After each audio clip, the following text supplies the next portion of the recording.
Hi, I'm Anne-Marie Smelly, and I want to talk to you about releasing the potential in your children by addressing their foundations. My background is I'm a hypnotherapist, a neurodevelopmental practitioner, auditory practitioner, kinesiologist. I've studied epigenetics and neurological disorders. I have various diplomas in homeopathy and diet and nutrition, and I've trained in polarity, reflex analysis, nutritional assessing. So, what is going on? The prevalence of ADHD, autism, and other learning difficulties is seemingly on the increase, presenting growing challenges for teachers and parents. But what about the children? There are numerous strategies that seek to treat certain behaviors and sensitivities, but it's time to deal with the underlying causes. Basic systems are overwhelmed and unbalanced. So it's a bit like the chicken or the egg, which came first. Many factors can contribute to symptoms. Many children receive learning support, but without stable foundations, learning support may not be effective. There is no one size that fits all, and every child is unique. But once the foundations are in balance, learning support can be individually tailored and much more effective. So, all different. And Questa offers an integrated multidisciplinary approach, a single personalized assessment to establish what needs addressing and in what order. Questa works on primitive reflexes, the auditory profile, nutrition and toxicity, mindset and emotions, and electrical energy networks, offering programs to reset and stabilize them all. So I'm going to talk about primitive reflexes first of all. Some of you might have already heard of them, but every brain development is dependent on nutrition, environment, and movement. And at birth, the brain has established only a small fraction of its potential capacity.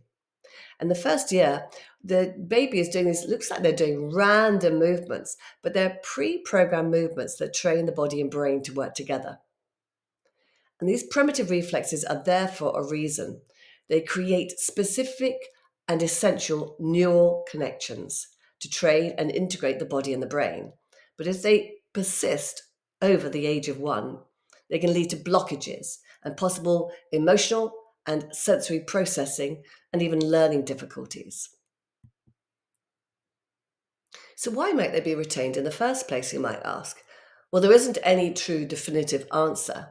It might be due to stress during the pregnancy, traumatic birth, C section, or poor neonatal environment. There can be many different factors. One of the very first ones is the fear paralysis. And unfortunately, I'm seeing more and more of this being coming up with children that I treat. It's a primal response, our deepest emotional response. Person can be completely frozen and unable to move. It's like being a rabbit in headlights, and it's associated with attachment issues. It creates a feeling of lack of confidence, feeling insecure in social situations, and not understanding the environment around them. Reactions are often a really subconscious level. The Mora reflex, also known as the anxiety reflex, is another primal one, which keeps every sense on high alert. And it's prevalent amongst people with ADHD or autism. It makes it almost impossible to concentrate. Every instinct is to get up and move, to run away. They're in fight or flight mode. So the Mora reflex, if it's retained, can create immense overload of the central nervous system.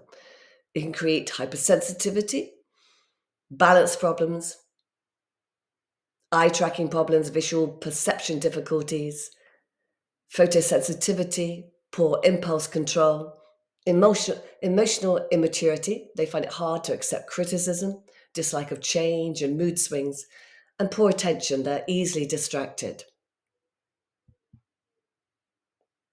Another reflex, the TLR reflex, tonic labyrinthine reflex. This affects the vestibular, the auditory, and the visual systems. It creates a poor spatial awareness. It makes it very difficult to understand where they are in space. And it can make it very difficult with social interactions because sometimes these people can invade other people's space. They find it difficult to judge distances. It puts a strain on the visual systems and it affects posture and movement control. A person can feel very ungrounded, and it makes it very difficult to sit still and concentrate. They need to move to feel secure. The ATNR reflex, asymmetrical tonic neck reflex. This is also known as a dyslexic reflex. It affects the vestibular, the auditory, and the visual systems.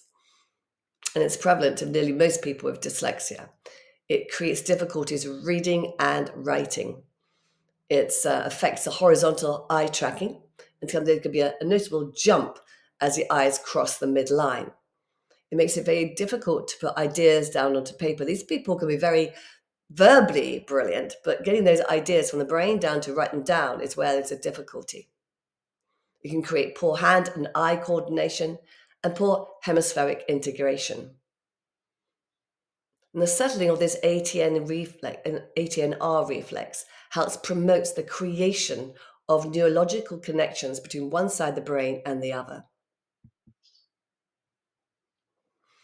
And the last one I'm going to talk about today is the STNR reflex, the symmetrical tonic neck reflex. And if this is retained, it affects the vestibular and the visual systems and posture. People with an STNR reflex tend to sit in a bit of a W leg position rather than sitting down on their haunches. And they find it very difficult. If their legs are outstretched, their body wants to collapse down. And if their legs are bent, the top half of the body wants to reach out. So sitting still in a classroom at a desk is very difficult, and this can affect concentration. I'm moving on now to the auditory profile. Hearing affects listening and reading skills, as well as behavior. And most people with ADHD and autism tend to have hypersensitive hearing. They're sometimes hearing down to minus 10 decibels. And this can make it very overwhelming being in a classroom because there's so many noises that they're picking up on.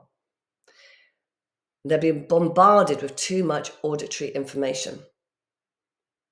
They might have incoming information of different frequencies within words, which can be distorted. And they might have something called dyslaterality, which can result in a time lag or delay of sounds entering the language processing area of the brain. Now, being able to listen, hearing is a function of the ear, but auditory processing, listening, is a function of the brain.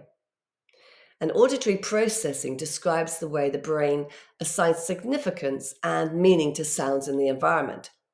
Effective auditory processing requires a good attention span, a well-functioning memory, and sensitivity to the many subtleties of sound.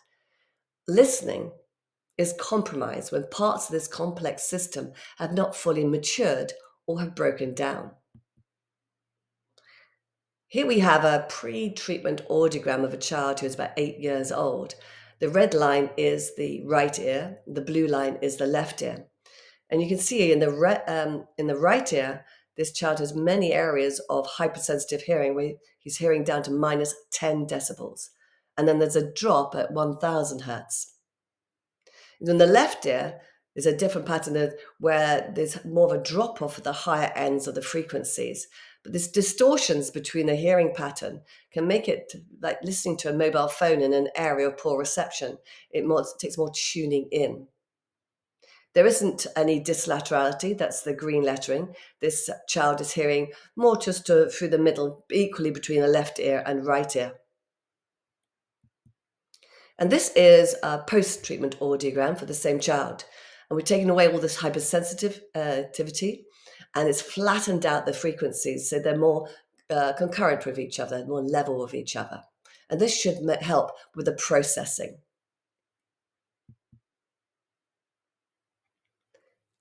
So moving on now to nutrition and toxicity, another area to look at. Gut health and the microbiome, nutrition, toxicity, neural networks, brain health, emotional health, these are all interconnected. Improving nutrition is a good place to start. However, there can be other factors disrupting the balance. Now, these other potential factors may include they might be intolerant or have an allergy to gluten or dairy products, and this can have a profound effect on someone's behavior. They might have pyrrole disorder or cryptopyrrolia, which makes everything very sensitive. And these people can be, well, they're very reactive. They can't control their emotions at all. And it can lead to a big deficiency in zinc and other essential vitamins and minerals. They might have candida, which is a fungal overgrowth, which can make it difficult to concentrate and focus. They might have methylation issues, which affects the body's ability to detox and is a key factor in depression. They might have worms or other parasites, or they might have malfunctioning valves, so the body's not working so well. Or maybe stress is the root cause. Which really leads me on to emotions and mindset. The mind, it can make you or break you. And how we program our minds is so important. We take on negativity from our environment, from other people's actions or words, judging ourselves against others even. And a split-second moment with strong emotions can imprint a negative belief into our subconscious mind. They can feel insecure, inadequate, and maybe embarrassed, or many other emotions that be going on. Again, here we have the chicken and egg. Maybe they had retained primitive reflex affecting their abilities, which made them feel bad about themselves. Maybe they were feeling out of sorts due to toxicity in their system. So we can see there's many different factors that might be involved. And another one, character. Well, stubborn characters tend towards a stronger and longer negative pattern of thinking. A naturally stubborn child may find it harder to integrate their primitive reflexes, especially the moral reflex, because deep inside there may be a belief that they need to protect themselves and therefore hold on to these reflexes. The stronger the moral reflex, the more stubborn a child may be. And then we've got the electrical energy networks. Many people don't even think about these. These are our internal energy networks, which are crucial to our function and well-being, and they're often overlooked. The disruption in our meridians and chakras can blow a fuse. Now, children with ADHD or autism often have many blown fuses. Now, these irregularities can significantly reduce the capacity of our internal systems, the endocrine system, the digestive system, the immune system. Now, correction can have a profound effect on our mind and body. So, Questa therapies, what do we do? Well, we do specialist assessments and corrective programs, targeting, identifying, and removing potential blockages, assessing, recalibrating, and securing strong foundations, enabling and promoting more effective help from learning support if it's required. So to support and empower children's functions and well-being. So we have tailored programs, neurodevelopmental programs to address retained primitive reflexes, bespoke auditory programs using specific filters tailored to each child, natural supplements and homeopathic remedies to resolve nutritional imbalances or toxicity, kinesiology or hypnotherapy to deal with mindset and emotional difficulties, and balance electrical energy networks to unlock the full potential of children. Now, these are a couple of testimonials that we've had, one from a child. I'm now finding it easier to concentrate in class and reading is more enjoyable, as I now can understand more about what I am reading. I am more organized and not scared of making mistakes. Even better, I was chosen to play in a sports match and we won. And this is one from a parent of a 9-year-old child. Since seeing Anne-Marie last autumn, our son has gone from having a reading age of 4 years, 10 months at the start of September to now having a reading age of 6 years, 7 months. So he still needs more to go. In the following January, which is a brilliant result, he is far more willing to read and enjoys reading so much more too. We now feel more confident that with support, he'll be able to keep up in the classroom, which I fully credit to Anne-Marie's help and treatment.